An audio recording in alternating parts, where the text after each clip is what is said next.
আমার ক্যাপ্টেন দরকার নেই, আমার ভালো লিডার দরকার।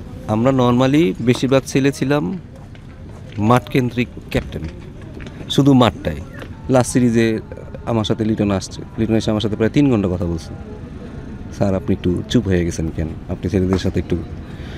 ও আমার যে ফলগুলো হয়েছে সেগুলো সরাসরি মুখের উপরে বলে দিছে, আপনি ট্রেনিংয়ের সময় এরকম থাকবেন, এরকম করবেন না। ক্যাপ্টেন হিসেবে এখন লিটনকে আপনি কীভাবে দেখছেন? যখন প্লেয়ার দেখতেন আর ক্যাপ্টেন লিটনের মধ্যে কোনো পার্থক্য আছে কিনা?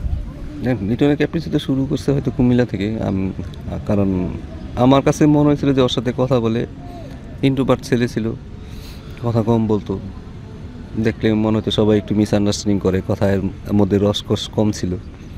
তা সবাই মিসআন্ডারস্ট্যান্ডিং করে, ওর সাথে কথা বলে সবাই মনে করো যে ছেলেটা কীভাবে কথা বলে। আসলে অ্যাকচুয়ালি ওর কথা বলার ধরনটা এর, ওগুলাও থেকেও সে অনেক ওভারকাম, কমিউনিকেশন স্কিল অনেক বাড়ছে। অ্যাজ এ থিঙ্কিং ক্রিকেটার যদি বলেন, আমি মনে করি অনেক ওয়ান অফ দ্য বেস্ট বাংলাদেশে, যে আসলে মাথা ভালো, চিন্তা করে ক্রিকেট নিয়ে, কীভাবে সূক্ষ্ম সূক্ষ্ম বিষয়গুলো চিন্তা করে।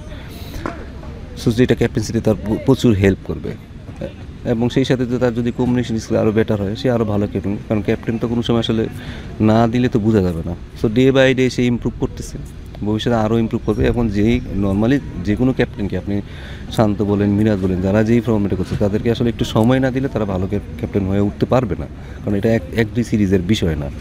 এবং ড্রেসিং রুমের, যখন আমি জানবো যে ড্রেসিং রুমে যে আমি নেক্সট 1 বছরের ক্যাপ্টেন, তখন কিন্তু একটা আলাদা রেসপেক্টই চলে আসে অটোমেটিক্যালি। কিন্তু আপনি যখন সিরিজ বাই সিরিজ দিবেন, তখন আসলে ড্রেসিং রুম থেকেও রেসপেক্টটা আসে না, এটাই নিয়ম দুনিয়া। কারণ যদি পরের সিরিজে আমি যদি না থাকি, আপনি কীভাবে, আপনি হয়তো আমাকে পাত্তাই দিবেন না।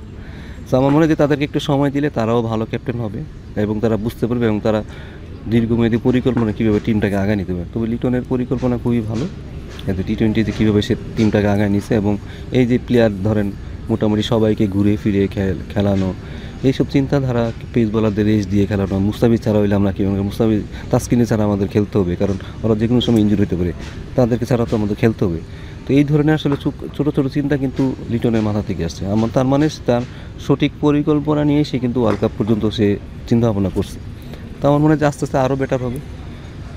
যারা যেই ফর্মেট আছে তারা যদি এইভাবে চিন্তা করে, যেমন শান্তর কথা বলে যে এই সিরিজটা আমরা এরকম উইকেটে খেলবো, কারণ আমাদের ওরকম করতে হবে, আমার 4টা পেস বলার রেডি করে রাখতে হবে। সো এই যে চিন্তা ভাবনা, এগুলো আসলে ছেলেদের যখন লম্বা সময় ধরে থাকে না, তখন তারা ভালো চিন্তা করতে পারে, এবং টিমের জন্য তারা সঠিক চিন্তাটা করে। হয়তো অনেক সময় শর্ট টার্ম চিন্তা করতে যেয়ে আসলে রেজাল্টটা হয়তো আমরা নিয়ে নিছি, কিন্তু আমরা প্লেয়াররা তৈরি করিনি। বাট এখন কিন্তু আপনি এই দুইজন, এরা না খেললে এরা খেলতে পারবে, এরা না খেলতে এরা খেলতে পারবে। অ্যাটলিস্ট আপনার কিছু বেঞ্চেও ভালো প্লেয়ার থাকবে, যাদের ইন্টারন্যাশনাল খেলার অভিজ্ঞতা থাকবে। তো এরকম ছোটো ছোটো চিন্তা ভাবনা দীর্ঘমেয়াদী হলে তখন অনেক বেটার হয়, ক্যাপ্টেনের জন্য অনেক সুবিধা হয়, টিমটাও আসলে একটা ভালো স্টার পজিশনে যায়। স্যার লিটনের কথা যেটা বলছিলেন, এক সময় মানে আমরা সবাই জানতাম যে লিটন ইন্ট্রোভার্টই, আসলে কথা কম বলতো, এমনি তো প্রেস হোক, মিডিয়া হোক, সব জায়গায় এখনও কম বলে, তখন আরও কম বলতো। ওইটা কি আসলে ক্যাপ্টেন হওয়ার পরেই চেঞ্জ হয়েছে কিনা, বা আপনার সাথে এরকম কোনো কথাবার্তা হয়েছে কিনা, বুঝতে পেরেছে কিনা যে অন্য ক্রিকেটারদের সাথে কথা বলা প্রয়োজন, ইভেন ওই ব্যাপারটা একটু এক্সট্রোভার্ট হওয়ার চেষ্টা করা প্রয়োজন? এটা তো স্বাভাবিক, যখন ক্যাপ্টেন্সি করবে না, তখন নিজের থেকে অনেক দায়িত্ব চলে আসে। এটা আপনাকে বলতে হবে না, ও নিজে থেকে করা শুরু করে দিবে, এটাই নিয়ম। যখন দায়িত্ব না দিলে তো আপনারা বুঝবেন না যে আসলে ও কী করতেছে না করতেছে। তো এই কারণে আমি মনে করি যে যত দিন যাবে আরও বেটার হবে। আমরা নর্মালি বেশিরভাগ ছেলে ছিলাম মাঠকেন্দ্রিক ক্যাপ্টেন, শুধু মাঠটাই। আসলে ক্যাপ্টেন বা লিডার হইতে হলে শুধু মাঠে হলে তো হবে না, মাঠের বাইরের অ্যাক্টিভিটিও অনেক আছে, যেটাকে আপনি আসলে বড় লিডার বানাবে। আমার ক্যাপ্টেন দরকার নেই, আমার ভালো লিডার দরকার। সো লিডার হইতে হলে আপনাকে অনেক কিছু স্যাক্রিফাইস করতে হয়, অনেক কিছু আপনাকে দেখতে হয়। সো তারা যেন ভালো, আমি চাই না তারা ভালো ক্যাপ্টেন হোক, আমি চাই তারা যেন ভালো লিডার হয়। যখনই লিডার হবে তখন তার ক্যাপ্টেন্সিও ভালো হবে, তার টিমও ভালো চলবে। সো ক্যাপ্টেন্সি এক জিনিস, লিডার হওয়া, অন্যরা তাকে যেন ফলো করে, সেটার জন্য তার যা যা করা দরকার সেটা তাদের আস্তে আস্তে তাদের মধ্যে আসতেছে।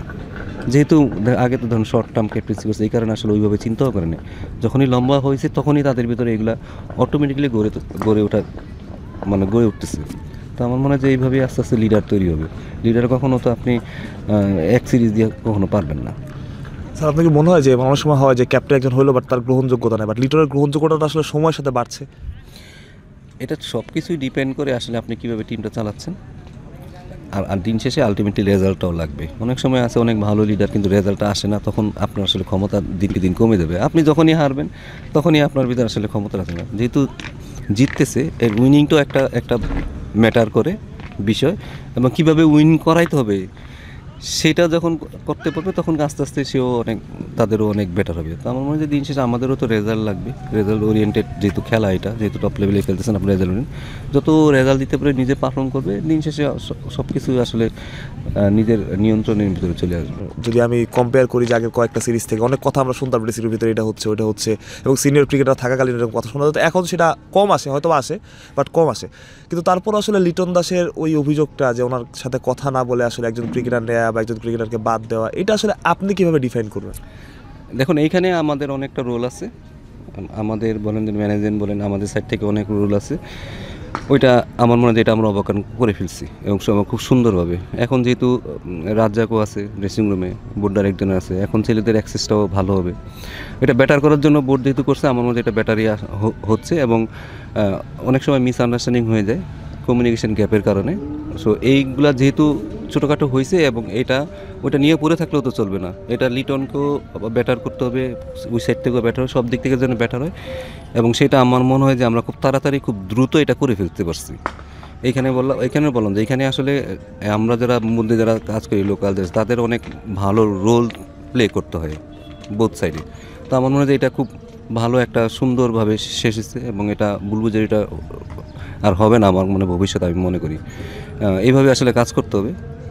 কারণ সবার ইমোশনটাকেই আমাদের আসলে গুরুত্ব দিতে হবে। সবাই দিন শেষে কিন্তু সিলেক্টর বলেন, ক্যাপ্টেন বলেন, সবাই কিন্তু চায় যেন বাংলাদেশ টিমটা জিতুক। কারণ হারলেও তো এটা লিউ ভাইয়ের উপরেও যাবে, হারলে লিটনের উপরে যাবে, আমার উপরেও আসবে, বোর্ডের উপরে আসবে। দিন শেষে সবাই কিন্তু পরাজিতই হয়েছে, এখানে কেউ সিঙ্গেলে কেউ ইমপ্রুভ, কারো কোনো লাভ হয় নাই। তো সবাই মিলে যখন কাজটা করব, তখন হারলে সবাই মিলেই হারবো, যখন জিতবো তখন সবাই মিলে জিতবো। তো আমার মনে হয় এই জিনিসগুলো আরও পরিবেশ আরও ইমপ্রুভ হবে, আরও বেটার হবে।